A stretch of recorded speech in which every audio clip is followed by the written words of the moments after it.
नमो सिद्धाणं नमो आयर्याणं नमो उवज्झायाणं नमो लोये सौवसाहूणम्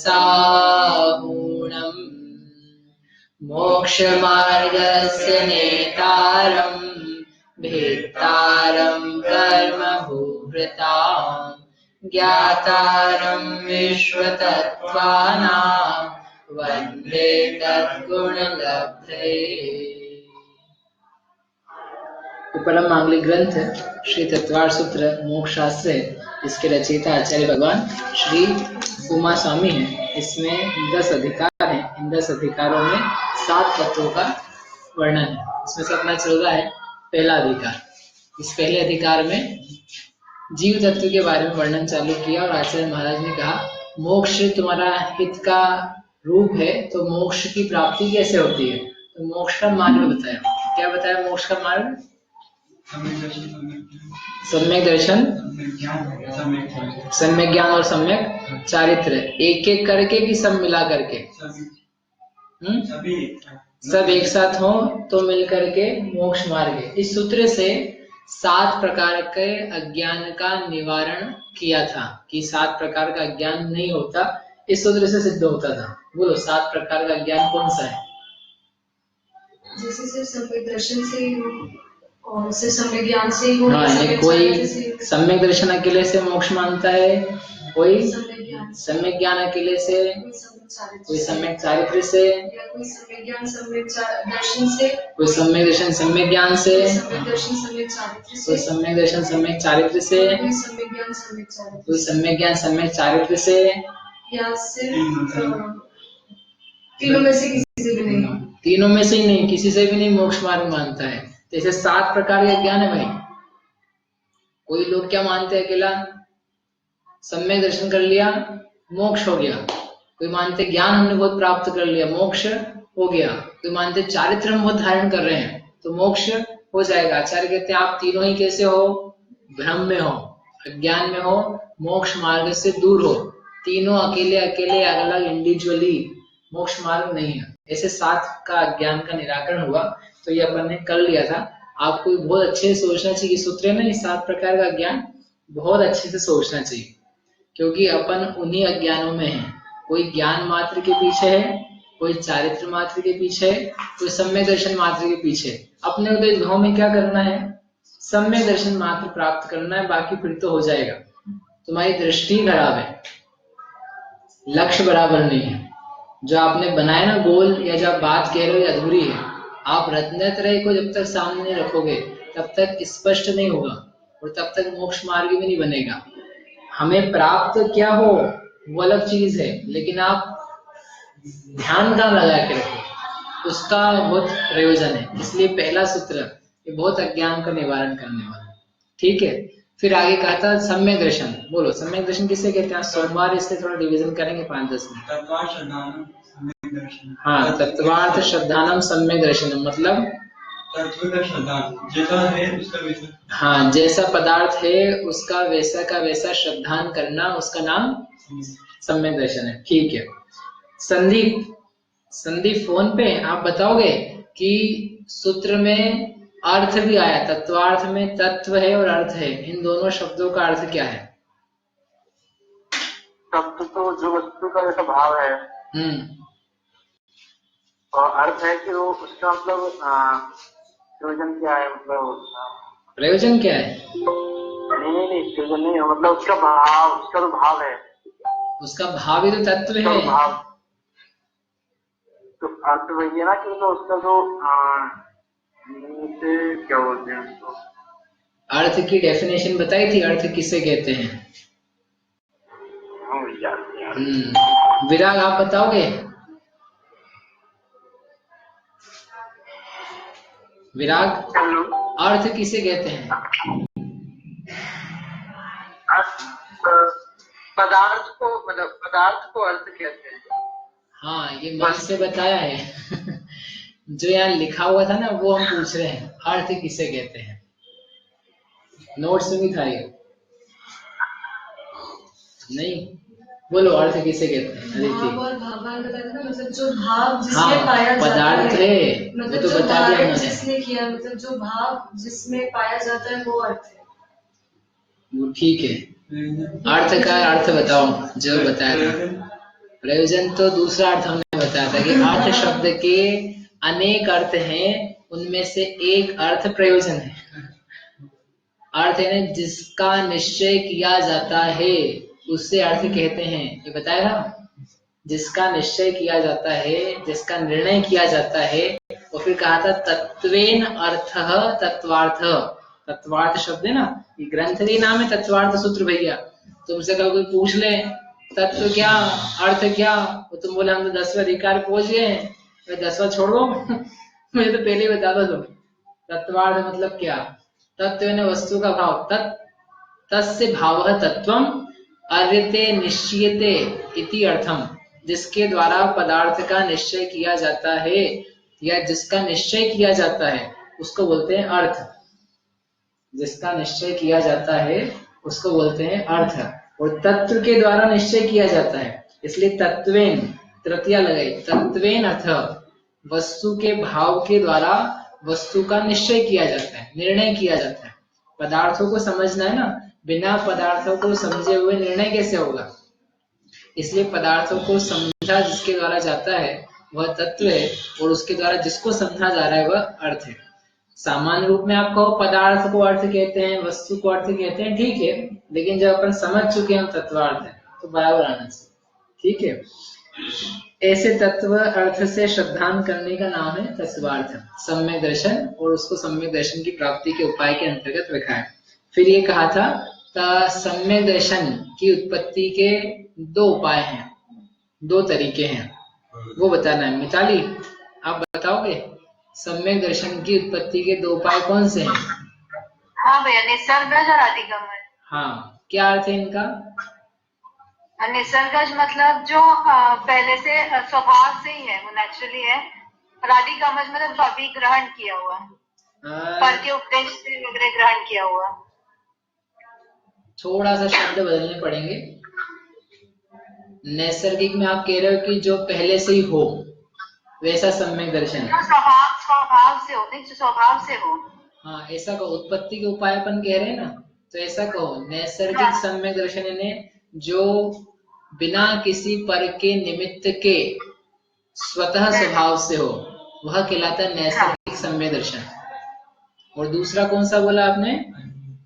आदिगमन। हाँ, उसके लिए कैसा बोलेंगे? पर के उपदेश को ग्रहण करके जो। हाँ, पर के उपदेश को ग्रहण करके हो। इसका मतलब दो प्रकार निकाले थे, बिना पर के उपदेश के भी सम्यक होता है और पर के उपदेश पूर्वक भी होता है। लेकिन फिर अपन ने निर्णय किया था, क्या ऐसा हो सकता है कभी कि बिना पर के उपदेश के हो जाए? आप यहाँ पे नहीं सुनो भैया, आप यहाँ पे कुछ भी नहीं सीखो, तो सम्यक दर्शन हो जाएगा कि नहीं? सम्यक, हमको पता ही नहीं सम्यक दर्शन क्या। सम्यक दर्शन है सच्ची श्रद्धा। तो आप कुछ भी नहीं पढ़ो तो सम्यक दर्शन हो सकता है क्या? अच्छा एक बात बताओ, अपन एक लौकिक दृष्टांत लेते हैं। एक व्यक्ति है, बालक 6 साल का, 4 साल का। आप देखो कोई बालक इतना टैलेंटेड रहता है कि निकला, थोड़ा सा बड़ा हुआ और तबला बजाना चालू कर देता है, और उसको किसी ने सिखाया नहीं है, फिर भी बजा रहा है वो, और अच्छा बजा रहा है, बहुत बढ़िया। तो तबला बजाना कैसे सीखा उसने? अपने आप से सीख गया। हाँ, अपने आप से सीखा। माता पिता क्या बोलेंगे? हमने नहीं सिखाया, हमने कुछ भी नहीं दिया, हमने कोई म्यूजिक शो भी ऐसा नहीं देखा कि जहाँ तबले बज रहे थे, लेकिन इसको क्या हुआ है, बजाना आ गया, बजाता रहता है। हमने फिर इसको इंस्ट्रूमेंट ला के दे दिए, लेकिन बजाना क्या है, खुद से सीख गया। वो क्या कह रहे हैं, खुद से सीख गया। लेकिन यदि उसको अपन और कारणों की मीमांसा करेंगे तो ये समझ में आएगा कि इसने जरूर पहले के भव में ये यक्ष होगा, कोई किन्नर होगा, कोई देव ऐसा होगा, देवी होगी, या कोई ऐसा आदमी होगा म्यूजिशियन, और उसके संस्कार इसके ऊपर रह गए, तो उसी कारण से वो बजा पा रहा है देवी। यानी नैसर्गिक प्रतिभा जिसको आप बोलते हो ना, तो कहीं से पुरानी उसने सीखी हुई है। अगला सम्यक दर्शन पे नहीं लगता ये, बाकी भी लगता है अपना प्रयोजन सम्यक दर्शन से है तो अपन यहाँ ले रहे, लेकिन दूसरी भी कलाएं अनेक व्यक्तियों को बिना सिखाए आ जाती है, लेकिन उदाहरण से प्रयोजन ये है कि अभी नहीं सिखाई है लेकिन कभी सिखाई है कि नहीं, यानी कभी तो सीखी उसने, कभी तो कोई मास्टर ने बताया था उसको, बट इस बार उसको बिना उस मास्टर की जरूरत के वो सीखना आ गया। ऐसे कैसे सम्यक तो भी था तो वो बिना पर के उपदेश के आ गया, लेकिन इसका मतलब ये नहीं कि सर्वथा उसने उपदेश नहीं लिया, पूर्व भाव में या उसके पूर्व भाव में या उसके पूर्व भाव में, ऐसा नहीं, पूर्व भाव की परंपरा से उसे वो ज्ञान हो सकता है।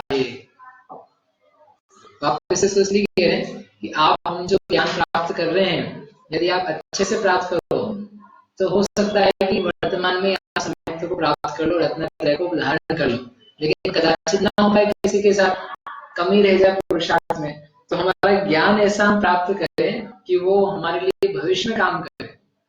आचार्य ने लिखा है मूलाचार इत्यादि ग्रंथ में कि जो शुद्ध का ज्ञान है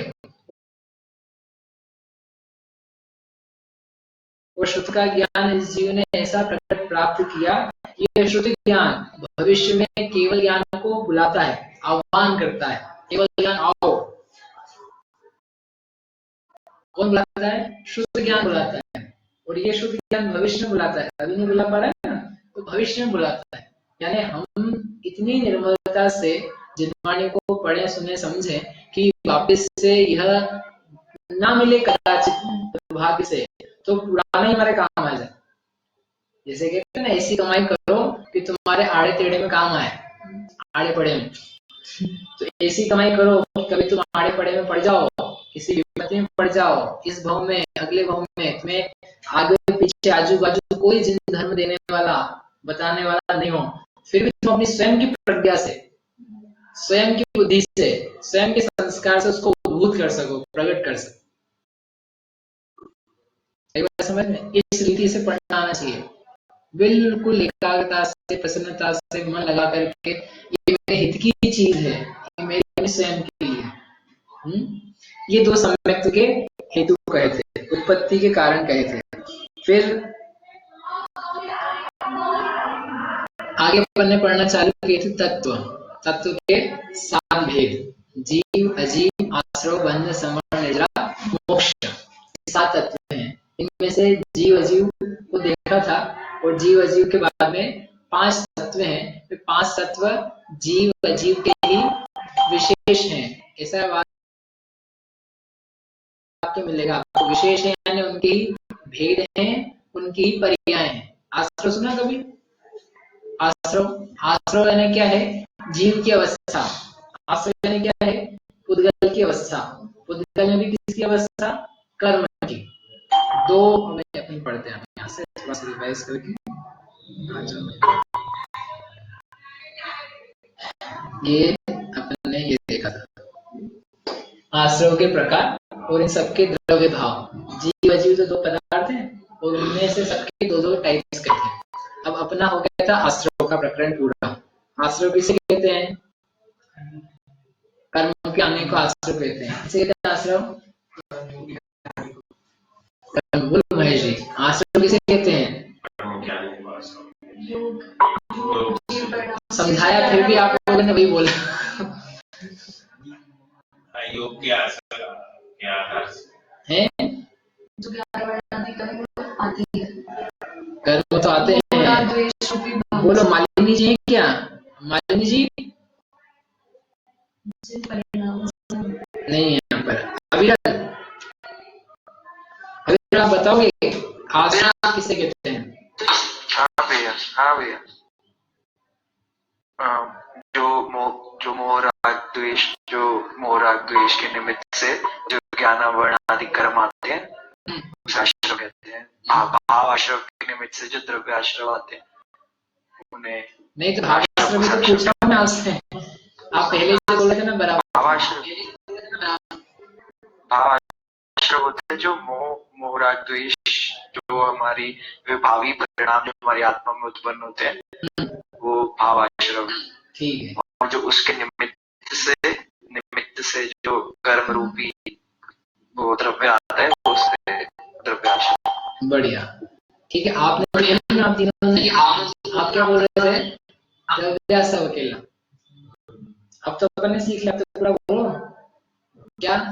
जिन योग के परिणामों से और योग के साथ में राग द्वेष पाया जाता है तो वो भी लिख दिया।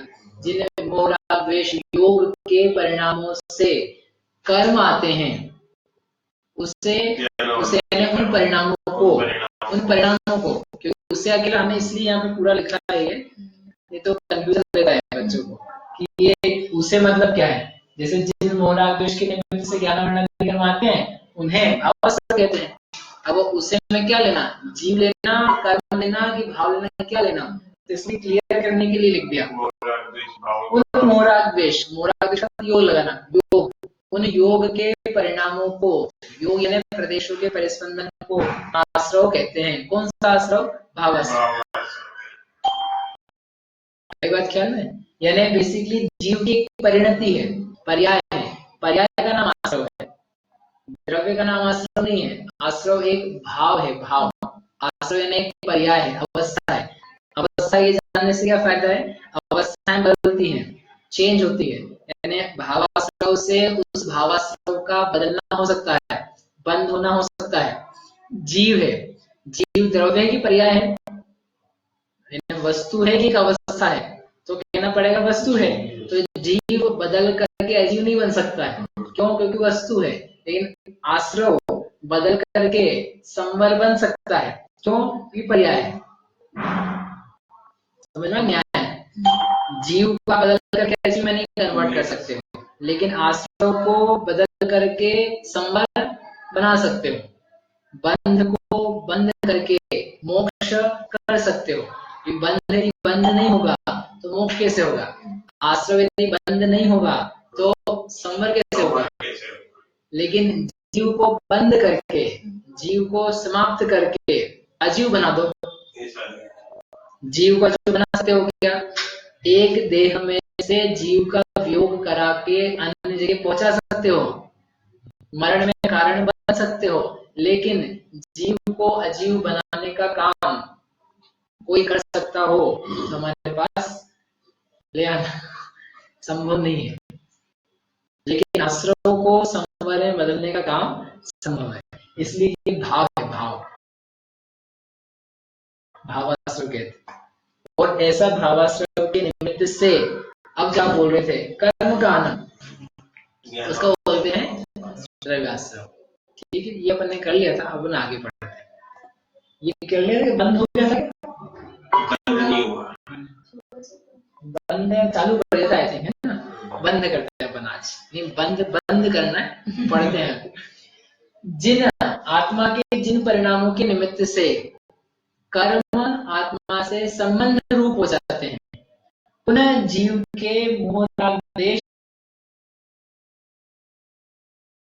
पुण्य पाप आदि भावों को क्या कहते हैं? भाव बंध कहते हैं। अब बंध में भी नहीं तो आप क्या कहोगे? सामान्य रूप से कर्म का आत्मा से बंध जाना उसे क्या कहेंगे? बंध। लेकिन यहाँ पर अब पूरी व्याख्या चल रही है। दो प्रकार का बंध है, ये तत्वार्थ सूत्र में भी है, समय में भी है। दो प्रकार का बंध, दो प्रकार का आश्रव, सब दो प्रकार के हैं। एक चेतन, एक अचेतन, एक जीव, एक अजीव। तो वो यहाँ पर लिखा है। जीव बंध क्या है? जीव बंध वह है जो मात्र जीव में पाया जाए।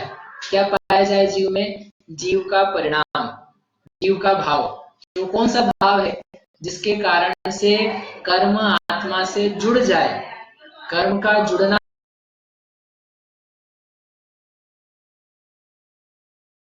अलग चीज है, एक अलग घटना है, लेकिन वह जुड़ा क्यों? उसके कारणों के ऊपर दृष्टिपात करो, उसके कारणों को देखो। तो कह रहे हैं कि जिन कारणों से कर्म आत्मा से चिपक गया, उस चिपकने का जो कारण है वह कारण भावबंध है।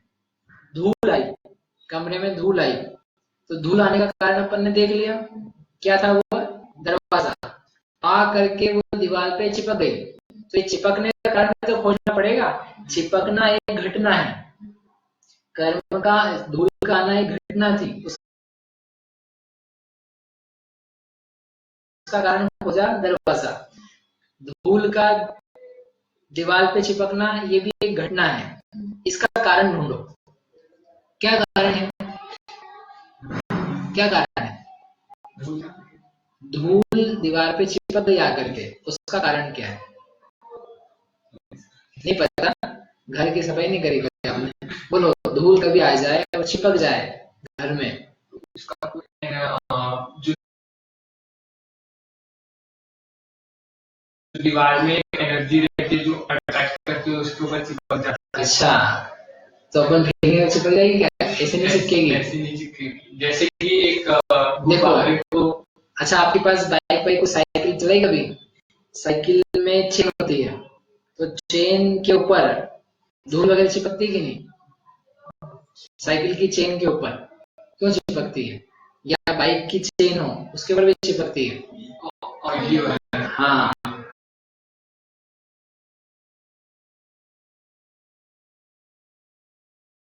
अब सही उत्तर आया।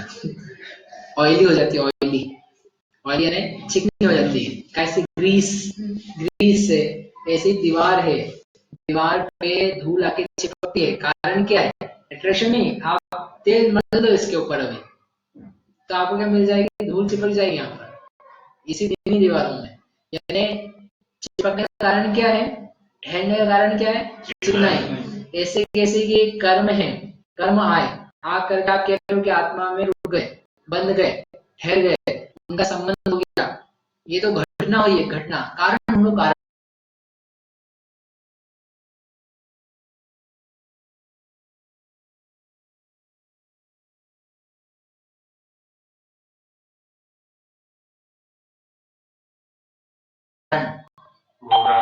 अपने साथ समस्या क्या है कि अपन बंद बंद बंद तो बोलते रहते हैं, कर्म का बंद हो रहा है, बंद हो रहा है, बंद हो रहा है, लेकिन कारणों की खोज नहीं करता व्यक्ति कि क्यों हो क्यों रहा है ऐसा, कारण क्या है इसका।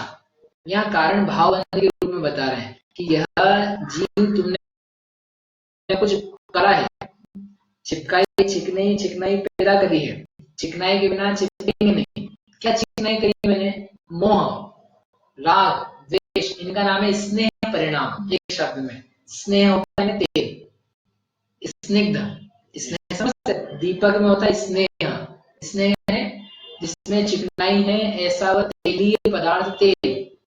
ऐसे कैसे जीव में जो स्नेह पाया जा रहा है, स्नेह यानी मोह राग द्वेष पाया जा रहा है, इस मोह राग द्वेष का परिणाम ही कर्म के चिपकने का कारण है। यदि ये चिकनाई ना हो तो जैसे दीवार पे धूल डालो भी चिकनाई ना हो, सब नीचे गिर जाती, लगती नहीं है। ऐसे ही कर्म कदाचित आ भी जाए तब भी लगते नहीं है, सब निकल जाते, चिपकने की जगह नहीं। इसलिए भाव बंधन में अच्छा लिखा है, आत्मा के जिन परिणामों के निमित्त से उनके द्वारा कर्म आत्मा से संबंध रूप हो जाते हैं, जैसे धूल और दीवार हो जाती है, उस संबंध के कारण रूप मोह राग द्वेष परिणाम, पुण्य पाप के परिणाम, इनको भाव बंध कहते हैं। यानी एक शब्द में सरलता से बोलना हो ना, मोह राग द्वेष भावों को भाव बंध कहते हैं। ये इतना लंबा इसलिए लिखा है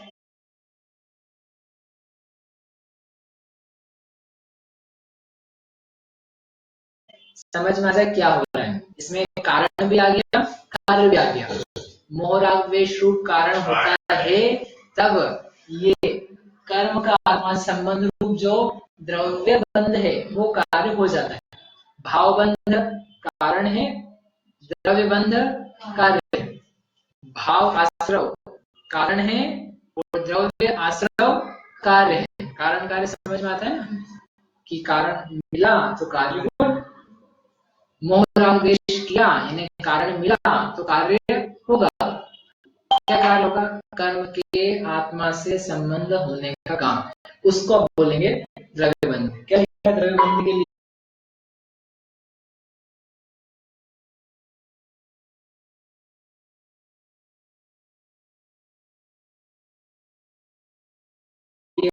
उसके निमित्त से, उसके यानी किसके? मोह राग द्वेष, या कहो भाव बंध, भाव बंध के निमित्त से। किसके निमित्त से? भाव बंध के निमित्त से। दूसरी भाषा में मोह राग द्वेष के निमित्त से। निमित्त समझ में आता है? कारण। मोह राग द्वेष के कारण से पुद्गल का स्वयं कर्म रूप बंधना, जो पुद्गल है, पुद्गल यानी स्पर्श रस गंध वर्ण वाला द्रव्य, कर्म जो चीज कहलाती है ना, वो पुद्गलिक है, पुद्गल से बनी हुई, इसलिए पुद्गल लिखा है। कार्माण वर्गणा, जो कच्ची सामग्री है, जो पुद्गल है, उसका अपने आप स्वयं ने ऑटोमेटिकली, हमने करा नहीं उसको, अपने आप ऐसी हो गई, कैसी, कर्म में कन्वर्ट। आत्मा, आपने कर्म बांधे कि नहीं आज से? कर्म बांधे कि नहीं बांधे ना? तो आपने बैठ बैठ के सोच के बांधे होंगे। हाँ, साताविदनी प्लीज आप आ जाओ। मनुष्य आयु यहाँ से पकड़ करके, हाँ इधर इधर इधर सब जगह लगा लिए होंगे ना पिछले भाव में, तब तक मनुष्य बने हो, ठीक है ना? पाप कर्म आप पैसे ले लेते होंगे, क्यों महेश जी? ऐसी तो आते हैं अपन कर्म कि भाई मैंने तो कर्म देखे नहीं आज तक, आंखों से कर्म देखे नहीं, इन इंद्रियों से कभी छुए नहीं, फिर भी कर्म बन जाते हैं। इसका मतलब क्या है? इसका मतलब क्या है कि तुम जिनको नहीं जानते हो वे अपने आप में काम करते हैं। आपने कभी बल्ब ऑन किया कि नहीं घर में? किया? बल्ब ऑन किया कि स्विच ऑन किया? स्विच ऑन करते हैं तो बल्ब जल जाता है। आपको पता है कि अंदर क्या क्या होता है?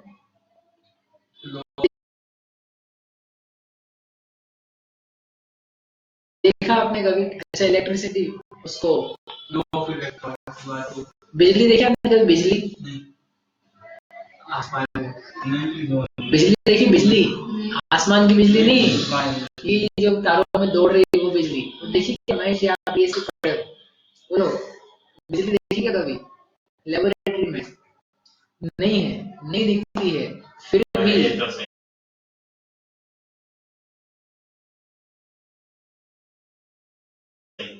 उसके अस्तित्व का भी ज्ञान है और वो अपने आप फ्लो होती है, हमारे ज्ञान के बिना, हमारे जाने बिना फ्लो होती है और हमारा काम हो जाता है। तो मैं कहते अपने आप जल गए, तो कितना सही काम है, बटन दबाते हैं सब काम हो जाता है। अंदर घुसते हैं एकदम लाइट हो जाती है, ऑटोमेटिक लाइट होती है, घर में घुसे जल गया। कैसे हो गया? ऑटोमेटिक स्वयं हुआ ना, आपने नहीं जलाया, आपने तो अपना काम किया। ऐसे के ऐसे ही आप अपना काम कर रहे हो, कौन सा? मोह राग द्वेष। और फिर वहां पर पाया जाने वाला वातावरण में जो आश्रय हुआ था, उस आश्रय में ही आपको क्या हो गया? बंद हो गया। अलग से सोच सोच के नहीं करना पड़ता रोहित, बंद आप सोच सोच के नहीं करते, आप तो चिकना ही लाओ बस, फिर कोई दिक्कत नहीं। चिकना ही रहेगी ना, धूल भी तो, धूल सब जगह है, धूल जो है ना वो सब जगह है। तुम चिकनाई के साथ जहां जहां घूमोगे तुमको धूल चिपके बिना रहेगी। कैसे लगे?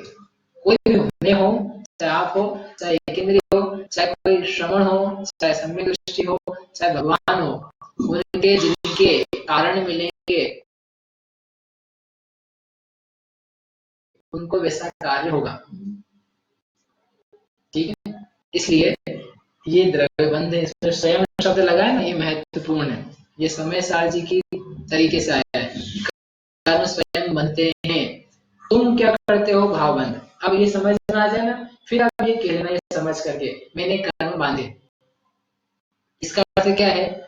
इसका अर्थ ये निकलेगा कि मैंने परिणाम किए थे तो कर्म बंद गए। जैसे आप क्या बोलते हो? मैंने लाइट ऑन कर दी, भाषा में क्या बोलते हो? मैंने लाइट ऑन करी। आपने लाइट ऑन करी कि स्विच ऑन किया? आज से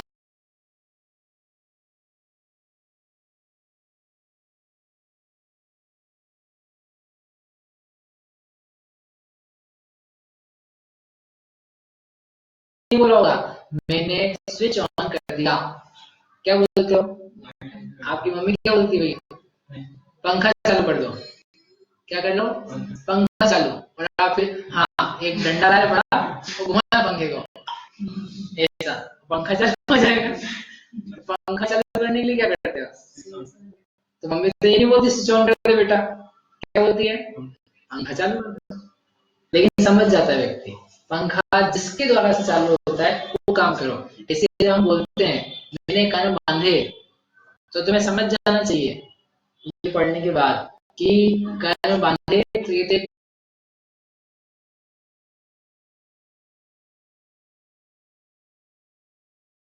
बाहर का काम हुआ, लेकिन मैंने क्या किया, मैंने स्विच ऑन किया। कौन सा स्विच? मोह राग द्वेष का।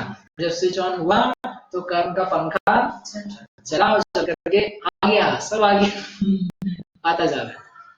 ये समझ में आ जाएगा ना, तो आपको भविष्य में दिक्कत नहीं आएगी कि कोई कहेगा तो कर्म हमने बांधे कि नहीं बांधे, खिराए क्या किया, वो सब टेक्निकली करेक्ट हो जाएगा।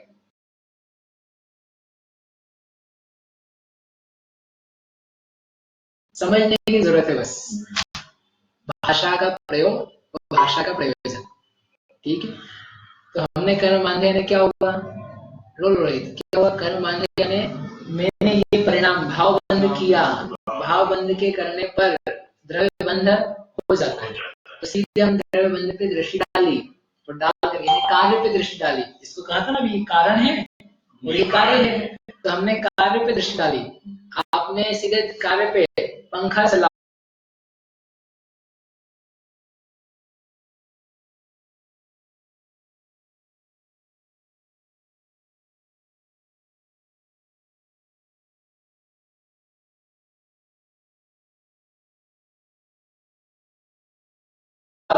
पंखा ऑन करो, उस कार्य पे दृष्टि डाली, बीच में कारण भी था, वो कारण अपने ज्ञान में तो कहना समीचीन है। ऐसे यहाँ पर भी ध्यान रखना, हमने कर्म बांधे, आप किस पे दृष्टि डाल रहे हो? कार्य पे। तो कार्य पे है तो कारण को भी तो ध्यान रखना पड़ेगा। हमने आपसे कुछ दिन भी कहा था, कर्म फुर्सत में नहीं बैठा है। कर्म ये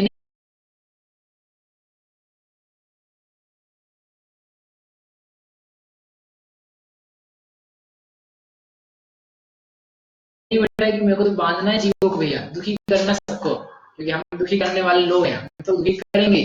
कर्म में ऐसी कोई व्यवस्था नहीं है। कर्म तो बेचारा खुद ही चाहता है कि मैं जीव के पास नहीं जाऊं, तब तो वो छूट बनते समय नक्की हो जाता है कि छूटूंगा कब मैं इससे। जब आता है ना कर्म, तभी डिसाइड हो जाता है मैं इसे कब छूटूंगा, कितनी देर बाद छूट जाऊंगा। यदि वो रहना चाहता तो वो ऐसा क्यों डालता, वो तो ये रहता मैं तो इसके साथ हमेशा रहूंगा forever, but it doesn't stay with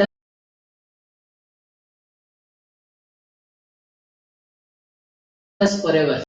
It means वो रहना नहीं चाहता। आपने जबरदस्ती बेचारे को पकड़ लिया, आपने पकड़ा, उसने नहीं पकड़ा, ठीक है। इसलिए कार्य है तो कारण का बोध होना चाहिए, अपने आप नहीं आया फुर्सत में, वो हमने इनविटेशन दे दिया उसको चिकनाई के बाद। इस प्रकार से कारण का। अब कोई व्यक्ति कहता है, एक प्रश्न करके पूरा करते हैं, आगे करते हैं कि आश्रय भी है बंध भी है, तो आश्रय में कर्म का आना, और कर्म का आएगा तो बंधेगा भी, तो आश्रय और बंध एक ही बात हुई ना। कर्म का आना क्या बोला था? कर्म का आत्मा संबंध हो जाना यानी बंध है। तो जब आएगा तो ऐसा तो है नहीं कि जब तक बाहर है, आत्मा के प्रदेशों से बाहर है, तब तक अपन बुला रहे हैं तो पहले थोड़ा सा आह्वान किया, अत्र तिष्ठ ठठ अत्र मम आत्मा सन्निहितीकरण, ऐसा कुछ हम करें तब तक क्या कहलाएगा आश्रय बंध। ऐसा तो नहीं है। होता तो क्या है कि जिस समय योग हुआ, प्रदेशों का परिस्पंदन हुआ, उसी समय क्या आ गए? कर्म आ गए यानी जहाँ आत्मा है वहीं पर रॉ मटेरियल है, कच्ची सामग्री कार्बन मृगणा है, वो प्रकृति यानी ज्ञानावरण, दर्शनावरण, मोहिनी, अंतराय, इन रूप में कन्वर्ट होती है, और उसी समय वे बंध भी जाती है, यानी उनमें आत्मा के साथ जोड़ हो जाता है। तो जब ये एक साथ ही हो जाता है तो फिर दो बातें कहने की जरूरत ही क्या है आपको कि कर्म आए वो बंधे। इसी को ना बंद होता है, जैसे को आश्रय होता है। तो आचार्य कहते हैं नहीं, जरूरत है इन दो तत्वों की हमको, क्योंकि आपको ऐसा लग रहा है कि दोनों साथ में होते हैं और दोनों हमेशा पाए जाते हैं एक साथ, लेकिन इस संसार में ऐसी भी अवस्थाएं हैं कि जहां पर आश्रय तो होता है परंतु बंध नहीं होता। ऐसी भी एक दशा है, कैसी दशा? कि जहां पर आश्रय तो होता है, कर्म का आगमन तो होता है, योग तो पाया जाता है, परंतु मोह राग द्वेष नहीं पाया जाता, तो कर्म बनते नहीं है। ऐसी कौन सी दशा है? अनंत अवस्था, जब 11वें गुण स्थान में कोई मुनिराज है,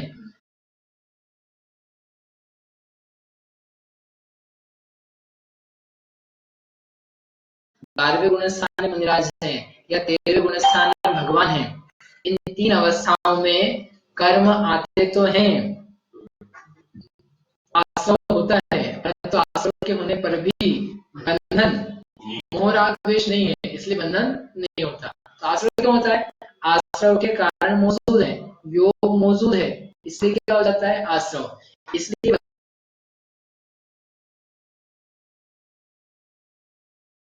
बताना आचार्य को कि आश्रय एक अलग चीज है, आश्रय का कुछ विशेष काम है, उसके कारण अलग है, और जो बंध है उसके कारण अलग है।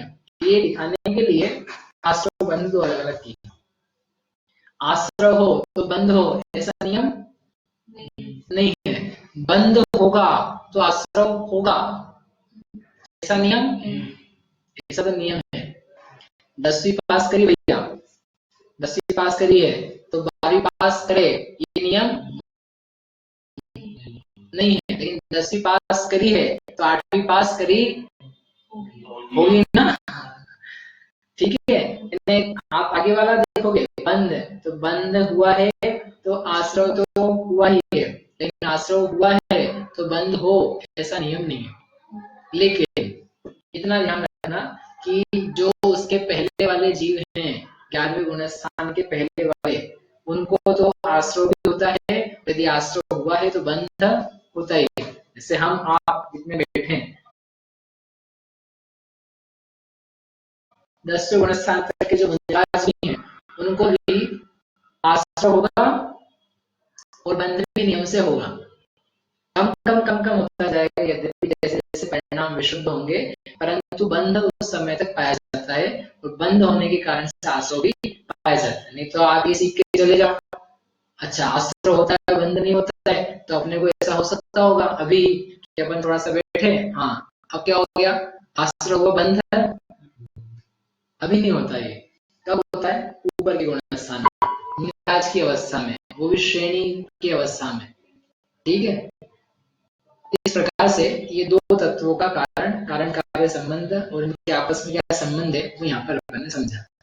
इसमें कोई प्रश्न हो आप पूछ लो, तो अभी यहीं तक करते हैं। जैसे इसमें अपने को पता नहीं चलता है, पर जैसे पहले मोहराग्रह परिणाम किए और आश्रय मतलब कर्म आए, पर उसके बाद वो बाइफोकेट बंद में तो उस टाइप के होंगे ना, मतलब कि जिस टाइप के पहले परिणाम होंगे उस टाइप का बंद होगा, मतलब 11 वर्ण आदि रूप या 10वां वर्ण, तो जो बंद प्रकृति है ना, प्रकृति वो प्रकृति यानी 11वां वर्ण की 10वां वर्ण की मोहनी की अंतराय, उसका विभाजन योग से होता है, इसलिए उसको आश्रय में लेते हैं। आश्रय जो है वो डिसाइड कर देता है कि कौन सी चीज कहाँ जा रही है, 11वां वर्ण में क्या जा रहा है, 10वां वर्ण में क्या जा रहा है, मोहनी में क्या जा रहा है। हाँ, तो योग जो है आपका भावाश्रय, वो भावाश्रय नक्की करवा देता है कि कितना कर्म किस में जाएगा, कौन सा टाइप मिलेगा इसको, और फिर आप में जो परिणाम है राग द्वेष के,